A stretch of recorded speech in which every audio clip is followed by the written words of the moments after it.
Brodes Media. I'm not happy. I'm not happy because of the stupid National Hockey League. What a dumb league. I had to watch that crap broadcast where Bucci is screaming, "Wow!" when a number 12 is pulled from the ping pong balls, but nobody even knows what the hell that means. And then the Flyers fall to 6 after having the 4th worst record in the entire league, and they had a better percentage chance to drop to 6 than actually stay at 4. What a stupid, dumb, idiotic way to go about this. Spitting everywhere. I'm all pissed. But as aggravated as I am, and as much as this stings, and it does suck, we can't now allow Danny Briere to not have pressure. The job needs to be done. The job needs to get accomplished. There's no exact science on how to get the number 1 pick. The damn Islanders snuck up 10 spots. They were competing to make the playoffs until one of the final games of the year where the Flyers actually were the ones to knock them out of postseason contention. They're picking first. They don't have a GM. They don't have anybody in place to even make this selection. The Utah Hockey Club, who doesn't even have a team name, jumped to 4. So you have to prepare for this to happen when you know what the numbers say about you probably being 5 or 6 as it is. And that's why you have all the ammo that you do. Go get a blue chip. Go get a prospect. Go get a big-time guy that you could slot in the middle of your order as a centerman to play next to Matvei Michkov. That's the job. I'm not sitting here saying, wow, now Danny can't go get anybody. Wow, now the Flyers are going to get fucked forever. Wow, I'm angry and I'm pissed and I don't like that we're not drafting 4, we're not drafting 1, because there was actually a moment there where the broadcast teased us. They tickled our nuts. They tickled our nuts.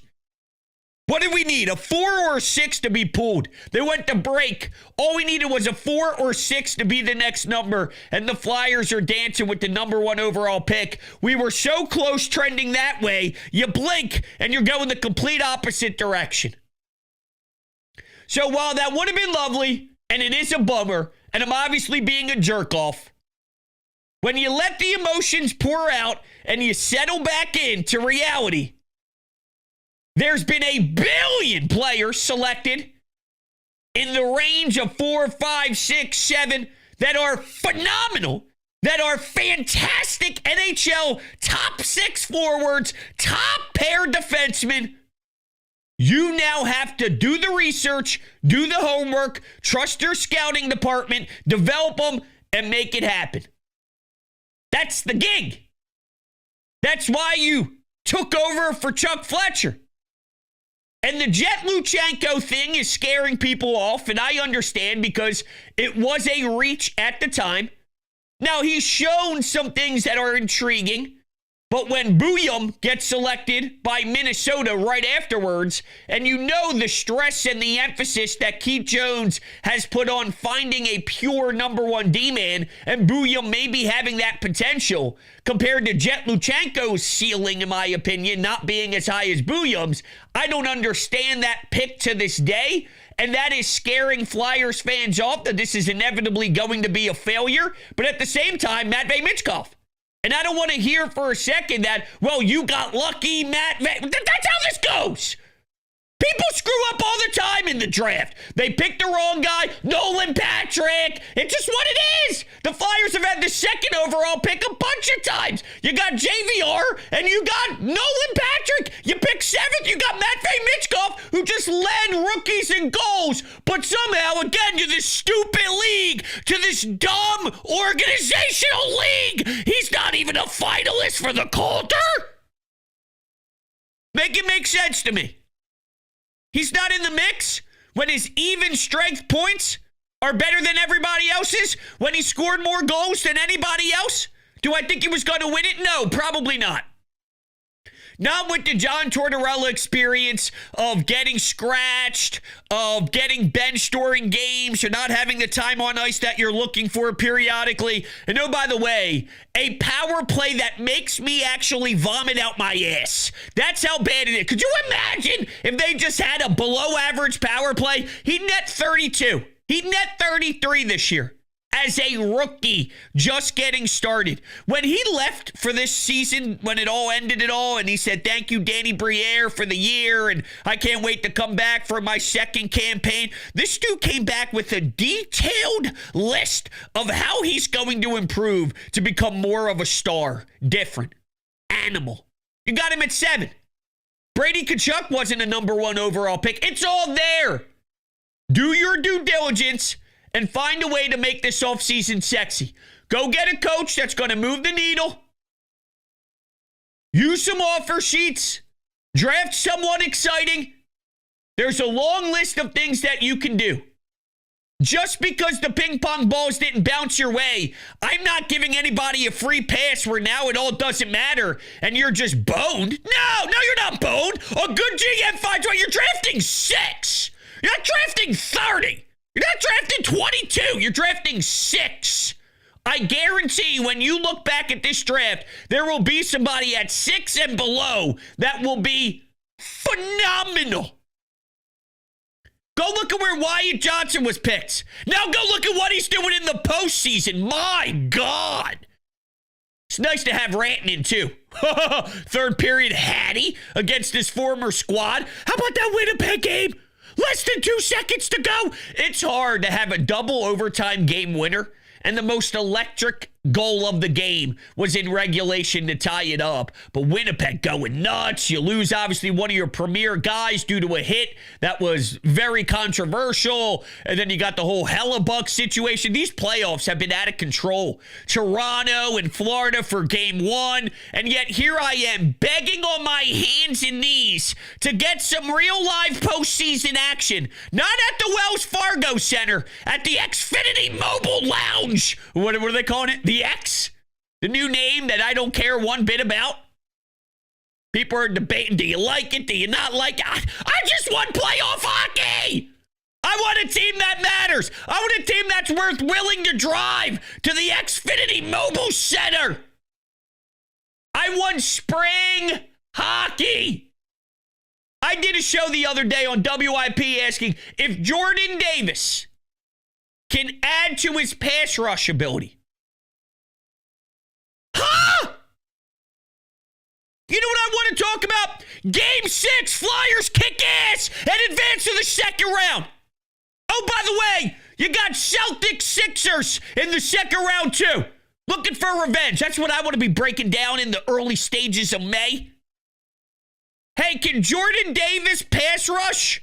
215. I mean, come on. Now, I love that. All right, I love being able to dissect the birds in the offseason, and I got no issue with it. But think about what the alternative is if you actually have a hockey team that knows how to compete. And I'm jealous as hell watching all these other teams get after it nonstop. Now, let's talk about this tank versus non-tank theory here, because San Jose, Chicago, while San Jose didn't get the first overall pick, they still got a higher draft pick than the Flyers, so there are some negative Nancy's out there with Flyers fans that are saying this is why the organization is pathetic and they're embarrassing and they should burn it into the ground because they don't know what they're doing and they can't even lose right, and at least you're still able to get a second overall pick, a third overall pick if you lost way worse than you did this year. See, you're just not living in the truth here, okay? The San Jose Sharks had about 20 points less than you in the regular season. No matter if John Tortorella's the coach, anybody else, they were one of the worst goaltending tandems in the history of the NHL. They were so garbage. And they still had too much talent to be at the 50-point level. They have Konechny, who pots 30. They have Forster, who's potting 20 plus and on a tear. They have Matvei Michkov. Travis Sanheim is now playing for teams to represent Team Canada. They have significantly more talent than Chicago and San Jose. You are organically going to have more points than those guys. They're not a 100-loss Colorado Rockies Major League Baseball team. That's not who they were ever going to be. That's not the tank that you were ever going to get this season. And truth be told, the numbers games tells you it doesn't even matter. It doesn't matter. The Islanders were not trying to tank. These teams were not trying to tank. I don't get it. When you look at the reality of the situation and where they were, who's on their roster, what was obviously going to go down this year, they weren't going to be a bottom feeder, joking, laughing stock that wins 4 hockey games and go 4-78. Now, of course, I'm taking it to the extreme, but that was never in the cards. And even if you do that, you're not promised a damn thing. The year Colorado, and this is going all over the place on social, so I'm just repeating what everybody else is saying, but it's the damn truth. The year Colorado finished with one of the most just horrible seasons there is, trying to get a number 1 pick. They ended up picking 4, and they got Cale Makar. So you can always make it work if you do the research, if you do what's right, and if you figure out the type of talent that's available. But to me, tanking, they're not set up for that. And if you want to, because now I'm seeing that argument, they have to. Well, then get rid of Michkov, get rid of Forster, get rid of Konechny, get rid of everybody. And I'm not telling you I love Cam York or I don't love Sanheim. You're just kind of You're finding a way to manage what could have been a disaster, and he's obviously exceeded expectations since that really one bad down year. But yeah, you're living with it because of the circumstances more than anything else. But then get rid of those guys, and then we'll start the journey of being 7 years away again. And you may be thinking, well, we're going to be 7 years away. Anyway, maybe not. I don't know. There's substance here. I've been trying to express that for a while now, where you are in a rebuild, but you started the rebuild with a little bit of substance, whether you want to admit it or not. With Barkey, with Oliver Bonk, with Michkov, with Tyson Forster, there are things here that you don't strip down. This is what you want when you do strip it down. When you strip it down and start all over, these are the type of pieces that you acquire throughout the early journey. Now, yes, you would be picking higher in the draft. In theory, you would think, unless the balls don't bounce your way. So maybe you get someone better than a Forster if you're picking higher in the draft. But still, Forster is looking pretty damn good with and without the puck. And I'm a big fan of what his ceiling is and all. And these are the type of players that you do acquire throughout a journey of turning over a new league. So you're already ahead of the game to do it. Now, it's on Danny to get creative.